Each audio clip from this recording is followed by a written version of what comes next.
Hey guys, welcome back to my channel. My name's Emily and I'm brand new to YouTube.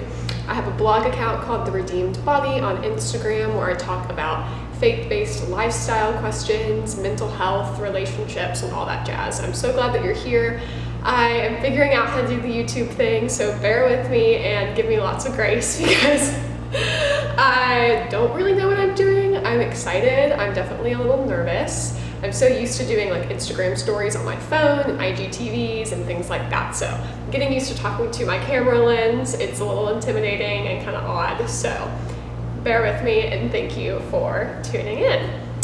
So on Instagram, if you don't follow me, I will put it somewhere on the screen. I'm at The Redeemed Body.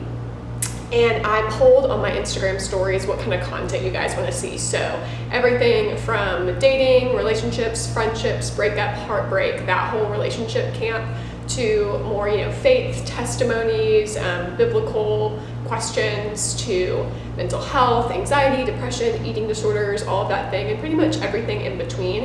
And there was a lot of good feedback about Christian dating and relationships. And so I felt like it would be really fun to start the new year talking about Christian dating, always such a fun topic.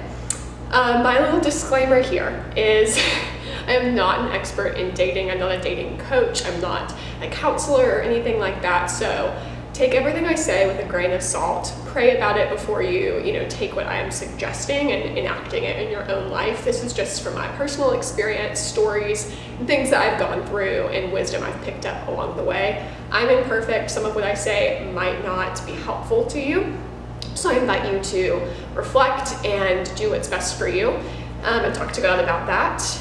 I will probably leave things out in this video in terms of, other healthy Christian dating tips. So if you have any other suggestions and things you feel like I left out or should add in like a part 2 of this video, please drop it in the comments below. I'm very open to suggestions and constructive criticism. So a little background on me.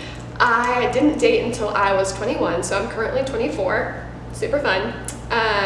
Didn't really date at all. I'd gone on a couple dates, date parties and setups and things like that.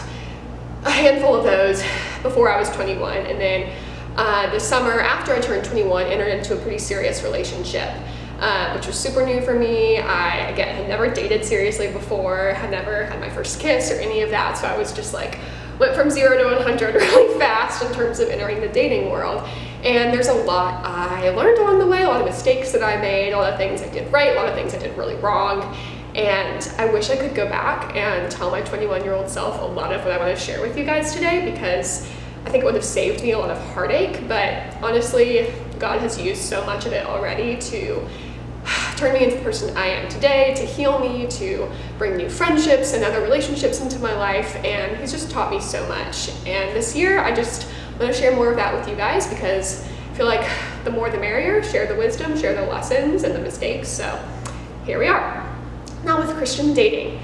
Christian dating is such a tricky topic because if you're familiar at all with the Bible, dating didn't exist in biblical times, right? People courted and became married. There were a lot of arranged marriages. You don't hear anything about dating because it didn't exist. So when we try to understand how to date as a Christian, it comes a lot from applying wisdom principles from the Bible and stories about, courtship and marriage and friendship and just general relationship advice in the Bible to our romantic relationships. And that's hard because it's a lot of interpretation, a lot of prayer, a lot of seeking wise counsel, because there was no dating in the Bible. So again, these tips are just from my personal experience and things that I've learned along the way. Healthy Christian dating tips. I got my little journal with some notes. I wrote down 7 principles or values that I think are really critical to Christian dating. A lot of them are just general healthy relationship tips that I think apply to Christian and non-Christian relationships. But as a follower of Christ, we have committed our lives to Him. We've accepted His free gift of grace and salvation. And so our lives look very different from a couple who aren't believers and who are dating, right? We have different boundaries and different values and different visions for what we want out of dating and the ways that we serve each other in this relationship and the goal of really honoring God in our dating relationship. So that brings me to my first point of purpose. I think in order to even begin talking about Christian dating, you have to know your why. I think knowing your why is so important for so many things we do in life. Knowing, why do I want to date this person? Why do I want to date to begin with? Am I seeking validation from the opposite sex? Am I seeking a validation that I'm pretty enough, and I'm smart enough, and I'm attractive enough? Or am I really wanting to get to know someone else? Am I seeking to find a lifelong partner that I can eventually marry and glorify God with in that relationship? Am I lusting after this person? Am I genuinely interested in this person and see something long term? What is my motivation? What is my purpose? What's that long-term goal? All right, second principle, value, character trait, whatever, would be independence. So I picked independence because this is something I did not do well in my first relationship.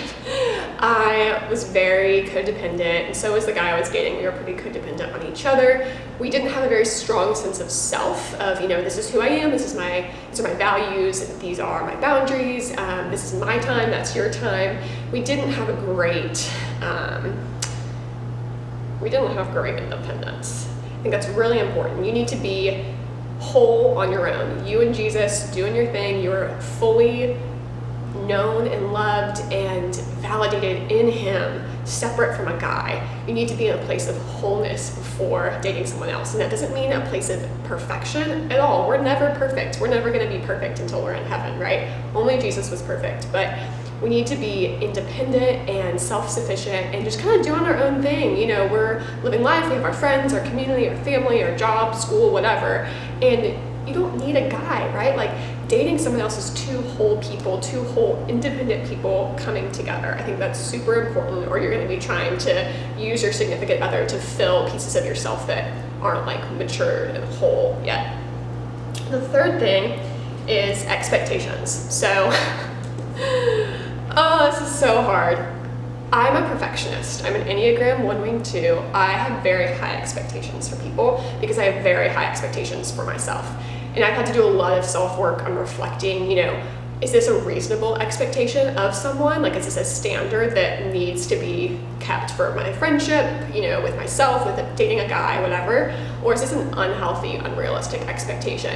And it can get hard because if you lower your standards, you can get walked over and not treated well. But if you have these unrealistic expectations, you're expecting your partner to be perfect and to take the place of God, when that's not at all what we're supposed to be doing. That's idolatry, right? So, oh man, I did this a lot in my first relationship. I expected him to, text back at certain times, to say just the right things, to respond to every little thing that I said, and have the perfect thing to say to comfort me. And looking back, I'm like, Emily, what were we expecting of this guy? He's not perfect. And granted, we both made mistakes. There were things he needed to work on and lots of stuff I needed to work on.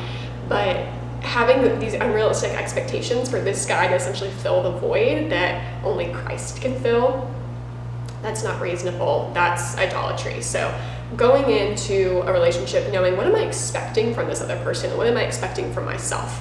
What need am I trying to fill? What's their role in my life? If you're using them, or just dating, or guys in general, to fill your need for affection, to fill your need for validation, or just love in your life, that's a problem. And I think you can be validated and affirmed and loved by that person, and that's great. But if that's your primary source of love and care, that's a problem, and that's a deeper issue that needs to be explored some more. Going off of expectations, the fourth tip is communication. Y'all, communication is literally everything. I feel like you'll see this if you just, look up some online magazine about dating tips and healthy relationships. Communication is so important, especially with the expectations tip that I just touched on.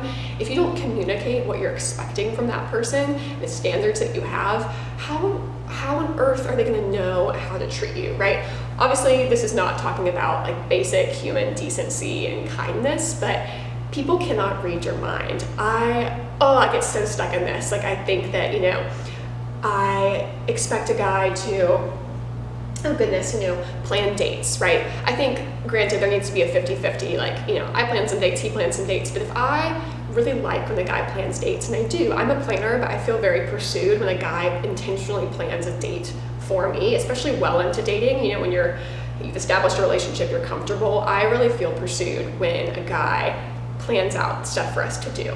It makes me feel like he cares, that he pays attention to little details. But if I don't tell him that, he can't read my mind. He's not gonna know exactly what I'm thinking. I can't expect him to perform in a way that I want him to, right? And so I need to sit down and say, hey, I really feel loved when you do this. Could we do more of that?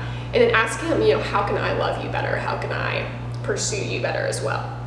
It's just a simple example of communication. It can be used for, you know, arguments and trying to have people read your mind of like why you're mad. Oh my gosh, I do this all the time.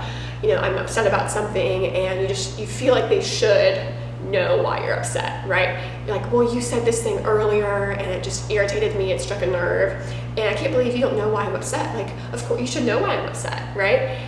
He's not gonna know unless you tell him. And it doesn't mean there's anything wrong with him if he doesn't know exactly why you're upset. You need to communicate that. And so this goes both ways, guys and girls. It's so easy to get into the mind reading thing. Only God knows what's in our minds. We think the other person is a lot smarter than they actually are sometimes. This goes both ways too. It's like we cannot read minds. Communicate. Oh, my favorite. Ooh, the last three are my favorites. So the fifth tip is boundaries. You guys, you're gonna hear this buzzword of boundaries a lot more in this space, on Instagram, all the spaces, right? Boundaries are so important. And it's not just physical. Boundaries are emotional, spiritual, temporal, like with your time. Boundaries define what is mine and what is yours, right? Who am I and who are you? Until you're married, you are not one flesh. You're two separate people with two separate lives, two separate bodies, two separate bank accounts, all of it. And until that covenant of marriage happens, there needs to be boundaries. And even in marriage, you still have to have boundaries. That looks different, and granted, I've never been married before, so I don't know exactly what that looks like. But the boundaries are different because you've joined yourselves spiritually and physically and all these beautiful ways to be one flesh. You're still two people, but it's this mysterious, wonderful covenant of marriage, and those boundaries just look a little different because you're sharing pretty much everything. But until then, when you're dating and in a relationship, boundaries are so important. So I really want to talk more about this because this is an area where I have totally screwed up so many different ways in all the boundaries categories. And I will be open about that in future videos because I wish that I had some older Christian girl talking about ways that she'd messed up in relationships, because it would have made me feel a lot less alone and ashamed and just lost about what to do. But with that, I will touch on, you need to know your physical boundaries. You need to know what's my stopping point.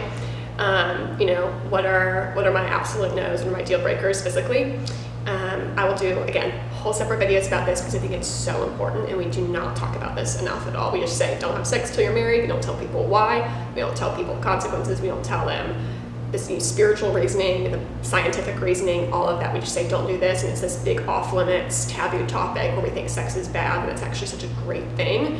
And I wish I had learned that before I made some mistakes. So we're gonna get there because it's a very intense topic, but I think it's so important to know your physical boundaries before you get into a relationship. And this is hard because every relationship's different, and I don't think there's this black and white, right and wrong. I think there are some black and white things physically, but there's a lot of gray area. And there's a lot of nuance for, you know, conviction and prayer and just communication about, okay, what is our personal boundary? That needs to happen, at least the initial thinking about that, before you get into a relationship. I did not do this my first relationship. I went in thinking, I'm not gonna have sex, like I'm a virgin, I'm not gonna have sex. Great, well there's a lot of in between holding hands and having sex with someone, and you kind of need to think about in between things, the gray area, right? You know, think about it, pray about it, read scripture, talk to mentors. What is my boundary, and how do I communicate that with my significant other? Super important. Emotional boundaries too. How vulnerable am I going to be with this person? What are my past wounds? What is my story, my testimony? What are those deep places within me that are super important and sacred? And how much do I want to share with this other person? I think it's really important to share a lot of that as you get to know someone. But I don't think you should share everything, especially before you're married. I think there are certain things that are really between a husband and wife. I think, especially if you're engaged to someone, you should know most of their stuff. You know, you're about to marry this person, hopefully you know them pretty well inside out. But I'm an oversharer, as if you haven't figured that out already. I love vulnerability. It's a buzzword, but I do love it. I love sharing my story, but I've had to do a lot of reflection over the years of, okay, how much am I sharing? What is my purpose in sharing this? Am I trying to get attention? Am I trying to create this version of myself that's more acceptable to the world? Because vulnerability is like, you know, on trend right now, I guess. Am I genuinely trying to help people? What is my boundary between private and public life? I think the same principle is really important for dating too. You know, what am I going to keep between me and God, or me and my therapist, or me and my girlfriends? And what am I going to share with this significant other? I think talking about physical and emotional boundaries, they need to track along with each other. So, you know, the more time you spend with this person, the more you get to know them, the more you commit to them. You know, are we in a committed, exclusive relationship? Are we engaged, etc.? These different levels of commitment. I think that needs to track along with your emotional and physical boundaries and your emotional and physical intimacy, okay? Because I don't think we're supposed to be making out with someone on the first date. I don't think we should tell our whole life story on the first date either. Those are things that need to slowly build over time. Like, your physical chemistry will build, your emotional chemistry will build, and that's just natural. We'll get into it later. Spiritual boundaries as well. This is really important, and it's tricky to navigate in the Christian dating sphere, because I feel like the typical, you know, Instagram couple, you know, cute couple goals is all like doing their Bible studies together and praying together and all this stuff. And it seems so innocent and sweet, and sometimes it really is, but when we merge our spiritual lives too quickly with someone else, I think that can turn into a lot of muddy water in terms of, you know, what is my spiritual life with God versus what is His. And it creates this false sense of intimacy of, you know, oh, we pray together, oh, we read the Bible together, you know, we do all this stuff, we're so in love, we're so committed. And like, maybe that's true, but I think there needs to be a separation. I'm not saying you shouldn't pray with them or you shouldn't do Bible studies with them, but you need to have your relationship with God and His relationship with God, and maybe it overlaps every now and then. Maybe you pray before meals, maybe you do the occasional Bible study together. And again, push back on this if you want in the comments, but this is just my personal take on this. I created a lot of false intimacy with guys by, you know, having these really intense spiritual conversations and prayer sessions and Bible studies and stuff that made me feel like we were more committed and intimate than we actually were. I think bringing that intensity too early in a relationship can be damaging. Yeah, that's sad. I'll think more on that, but I would love to hear your thoughts there. Number 6, also very closely tied to boundaries, is accountability. You need to be dating in public. That sounds weird, but what I mean is you need to be dating in community. I do not think it's healthy for two people, especially in the Christian sphere, to be dating isolated from their community. As Christians, we're called to be in fellowship with other Christians. We're called to be in community and serving in the church and surrounding ourselves with other believers to build each other up, because we can't do life alone. And the same is true for dating. Of course, you're not dating all your friends. It's you and one other guy. But if you guys, everything you do is in secret, or, you know, you just hang out in your apartment, just the two of you, or always doing things, just the two of you, all the time, it goes back to the principle of independence, right? Like, how is your life separate from his? Are you relying on each other too much? But then again, you don't want to do everything in groups, right? I mean, maybe when you're getting to know each other, but you need to have alone time and build that intimacy.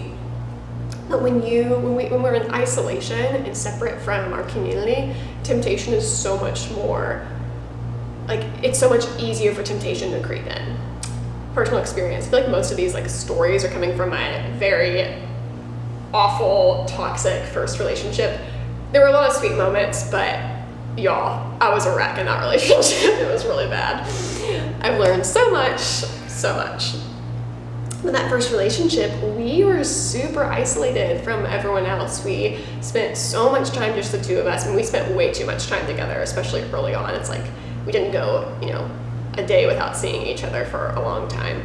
And it felt fun and sweet and all of that. In hindsight, it really made it easier for, you know, physical temptation to creep in, for that, you know, pseudo spiritual intimacy that I talked about, for this reliance and codependence on each other. And when you're separated from an accountability partner, where you don't talk to your friends about what's really going on in your relationship, when you're ashamed of maybe you went too far physically, or you guys had a really bad fight and now you're wondering if it's a healthy relationship or not, you need to have people who you can talk to about the relationship and who can give you feedback, who you're in open communication with about the relationship. You should not be dating in secret. I very firmly believe that. I will talk about accountability more because I think it's super, super important when it comes to physical boundaries. And I have a really sweet friend of mine who's probably watching this, and we're each other's accountability partners with physical boundaries and dating. And it's just been wonderful. So anyways, number 7, last one, is prayer. This could be the first one. It's honestly the most important one. But for me, if you are not in constant prayer, if you are not in prayer about your relationship before, during, after, I guess after if you break up or whatever, married, that didn't make sense. If you are not in frequent prayer about the relationship and this person that you're pursuing, it's not gonna be good at all. If you're not being honest with God about what's actually going on and your desires and your fears and your hurts and concerns and excitement and all of that, it's not going to be a good relationship. It's not going to be healthy. It's going to be very hard to make it a God-glorifying relationship that's grounded in your values and has good boundaries and all that jazz. I was not very prayerful in my first relationship. I ignored God a lot. I was mad at him. When red flags came up with the guy I was dating, I just pushed them aside. I was like, no, like, God, you're trying to take away this person that I'm in love with. No, he was really trying to talk to me early in that relationship that it wasn't a good thing and that I needed to get out, but I ignored him for way too long. In my most recent relationship, this past February, March, very different story. God and I were real just like tight about a year ago, and I was in a really, really wonderful place in my relationship with him. Randomly met this dude who I ended up dating at a bar. It was a school event, so not like classic walk into a bar thing, but I remember when I met him, we hit it off, it was great, super fun, he got my number. I went home and just prayed about it and was like, God, if this is not from you, I don't want it. If this is not someone you want me to date, like, make that abundantly clear. And I just pray over that every day. Like, if this is not the person that you want me to date, like, take him away, make it very clear, send red flags, all of that. And it was very clear that I was supposed to date this person. There were no, barriers to that. It was very natural. Everything was really great for several weeks. Several weeks in, baby red flags started coming up. And I vividly remember praying for this relationship, praying for him and about him and just like my desires and everything. We had a pretty intense conversation about sex and physical boundaries, and during that conversation there was a very clear difference in our understanding of sexual integrity and biblical views on sex and everything.